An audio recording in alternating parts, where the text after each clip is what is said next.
देश बढ़ा है और बढ़ेगा, देश बढ़ा है और बढ़ेगा, मोदी की गारंटी है। देश बढ़ा है और बढ़ेगा, मोदी की गारंटी है। देश बढ़ा है और बढ़ेगा, चोर लुटेरे नहीं बचेंगे, बज गई सबकी घंटी है।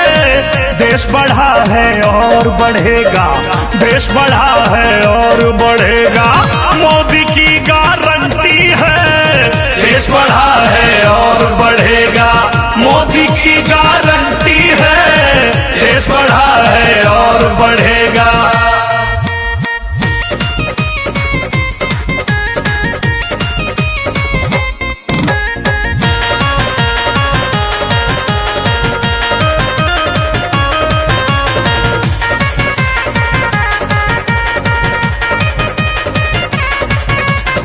सत्ता को सेवा का साधन जिसने केवल माना है, भाई माना है। हरदम ऊंचा रहे तिरंगा, जीवन में ये ठाना है, भाई ठाना है। सत्ता को सेवा का साधन जिसने केवल माना है, हरदम ऊंचा रहे तिरंगा, जीवन में ये ठाना है। फिर से कमल का बटन दबेगा, गरीबों की गारंटी है। देश बढ़ा है और बढ़ेगा, देश बढ़ा है और बढ़ेगा, मोदी की गारंटी है। देश बढ़ा है और बढ़ेगा, मोदी की गारंटी है। देश बढ़ा है और बढ़ेगा।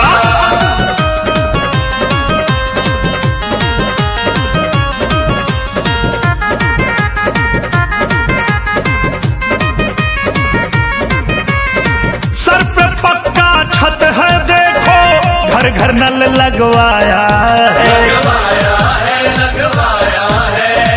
हर गरीब को फ्री में राशन गांव गांव पहुंचाया है, पहुंचाया है। इज्जत घर बनवा कर देखो, घर घर नल लगवाया है। नारी को सम्मान दिलाया, ऐसा बिल भी लाया है। जेल में चक्की पीस रहे हैं जितने 420 हैं, भूखा कोई नहीं रहेगा, भारत विकसित देश बनेगा, मोदी की गारंटी है। भारत विकसित देश बनेगा, मोदी की गारंटी है। भारत विकसित देश बनेगा।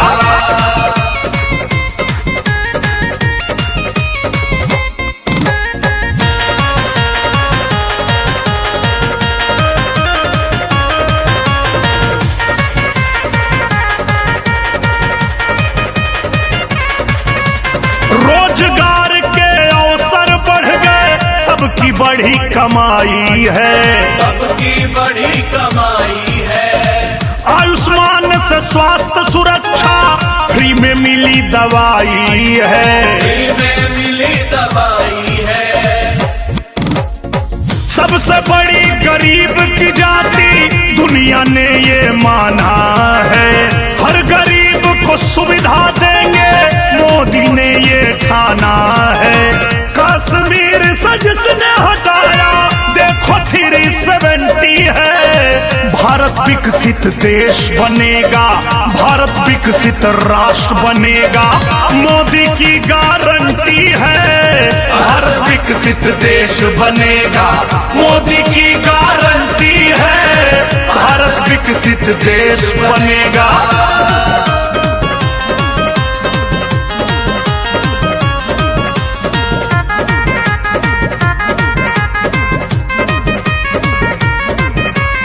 महिला जाति, गरीब जाति, युवा जाति, किसान जाति, युवा जाति, किसान जाति, इनका विकास करने खातिर उतरा मोदी ठोक के छाती, उतरा मोदी ठोक के छाती। दिव्य अलौकिक काशी कर दी और अयोध्या क्या संवारी है। पूरा देश ये गरज के कहता अब मथुरा की रामलला का विरोध करते वो भी पहने कंठी है। देश बढ़ा है और बढ़ेगा, देश बढ़ा है और बढ़ेगा, मोदी की गारंटी है।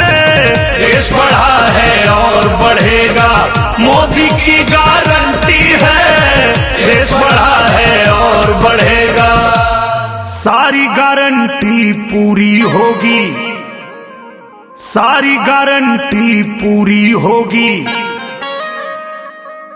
मोदी की गारंटी है। सारी गारंटी पूरी होगी, मोदी की गारंटी है। सारी गारंटी पूरी होगी, ऐसी वैसी नहीं गारंटी, मोदी की गारंटी है। सारी गारंटी पूरी होगी, सारी गारंटी पूरी होगी, मोदी की गारंटी है।